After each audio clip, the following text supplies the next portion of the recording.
Welcome to Student Organization Training, an asynchronous virtual model for organization success. My name is Jennifer Griffin, and I serve as the Director of the Office of Student Involvement and Leadership at the University of Alabama at Birmingham. Today, I am joined by my colleague, Lauren Cotant, who serves alongside me as the Assistant Director of Leadership and Service. I started my career in student affairs as a graduate assistant with a dual assignment in both housing and Greek life.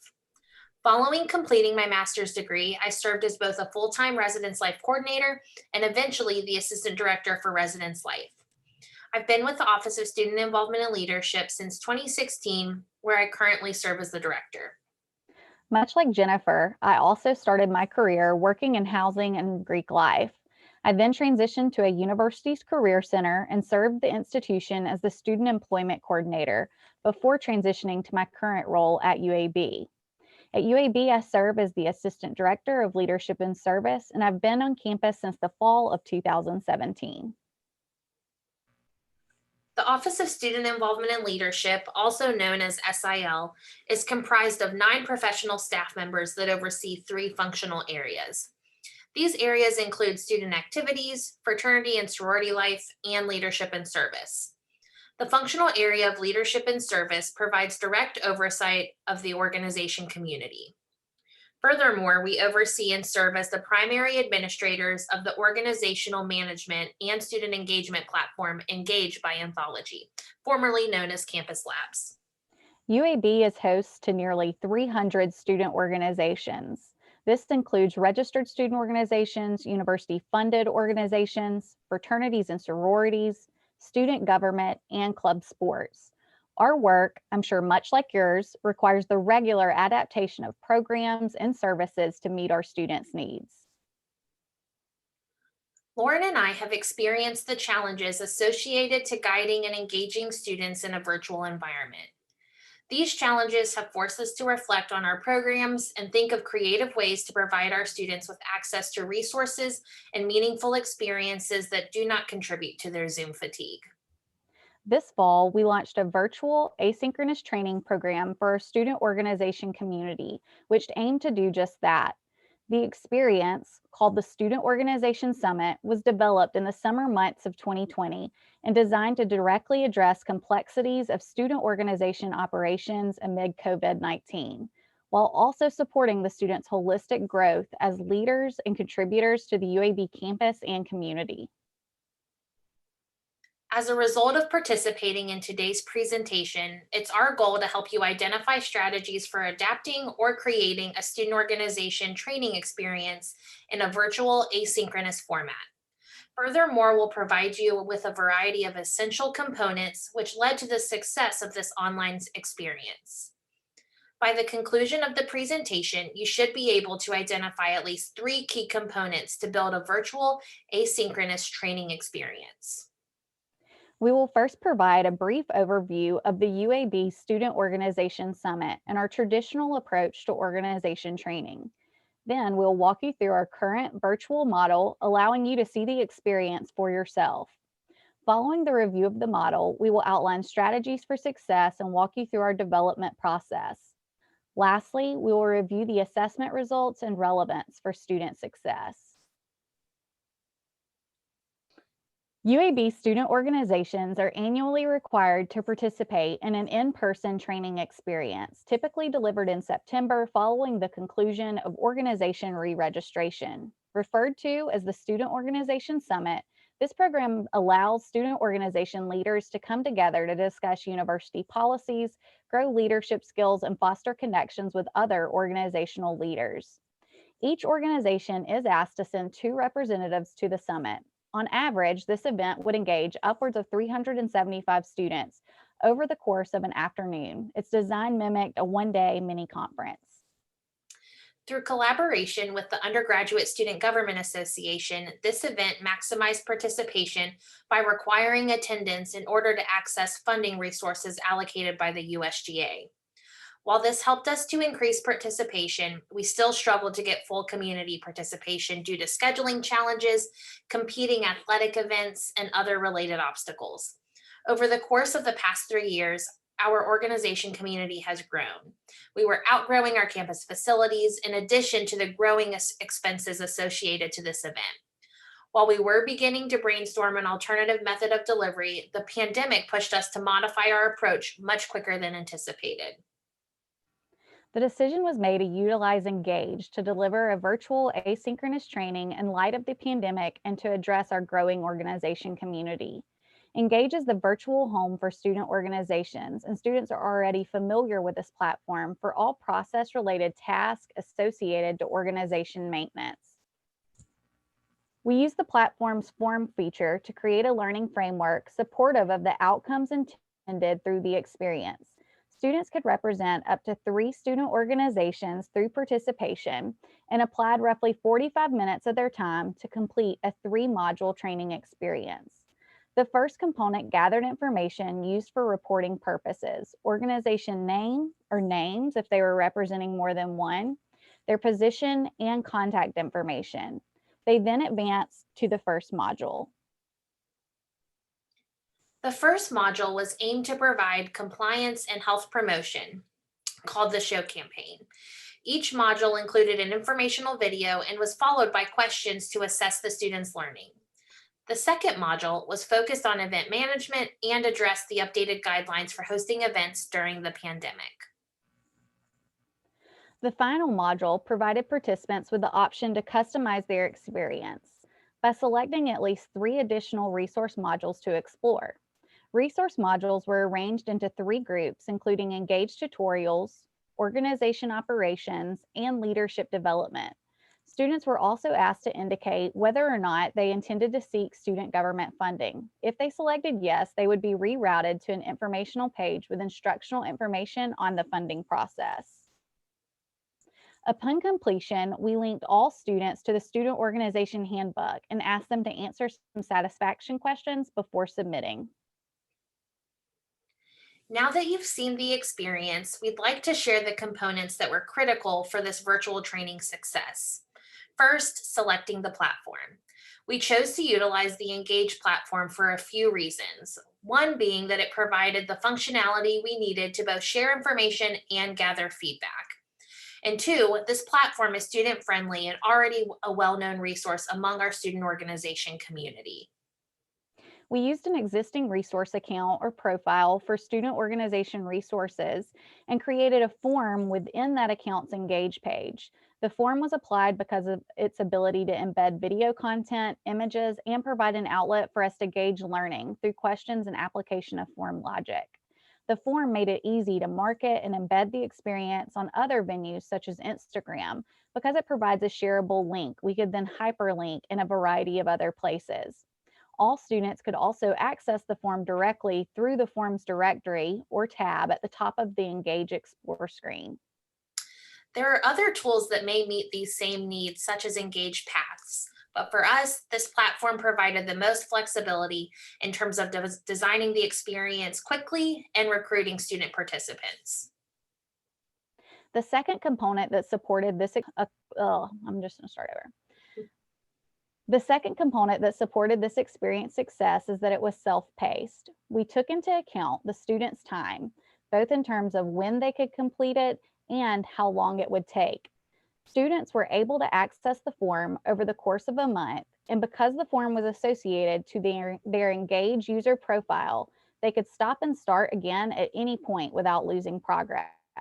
We also intentionally designed video content with the students' attention span in mind. Most videos were under 3 minutes, though none exceeded 5 minutes. The third component that we found to be beneficial was our ability to assess both learning and satisfaction through the experience. We identified questions that aligned with our intended learning outcomes to gauge understanding and application throughout the modules. We were able to pull that data and we'll report our findings to you later in the presentation by exporting the participants' responses to an Excel spreadsheet to sort, review, and organize the responses. We also built in questions to gauge the students' satisfaction at the conclusion of the form. By building in the assessment, we didn't have to worry about low response rates to follow-up requests regarding the experience and its ability to support their development. The qualitative data we collected supports the satisfaction was aligned with the visual appeal of the experience. We know our students don't read. I'm sure you've had similar experiences with your students as you share electronic resources, such as an organization handbook. With this in mind, we made the decision that all content would be shared in video format. We used YouTube to upload and caption our videos and then embedded them straight to the form. We also created header images for each module to make the students feel like this was an experience opposed to a survey or a form. And lastly, student support. Each year, as we design the Student Organization Summit, we work with student leaders to pitch ideas, gather feedback, and modify our approach based on what we learn. This year, we worked directly with the student government leaders. The students strongly suggested that we proceed with something other than Zoom. This helped us identify an appropriate platform and strategies to deliver information that was still informative while also student friendly. Because we had their buy-in, it also made it easier to market it to the students and receive student support and sharing the experience on social media. Now that we've identified the 5 components that made the experience successful, we'd like to provide an overview of the steps we took to develop the experience.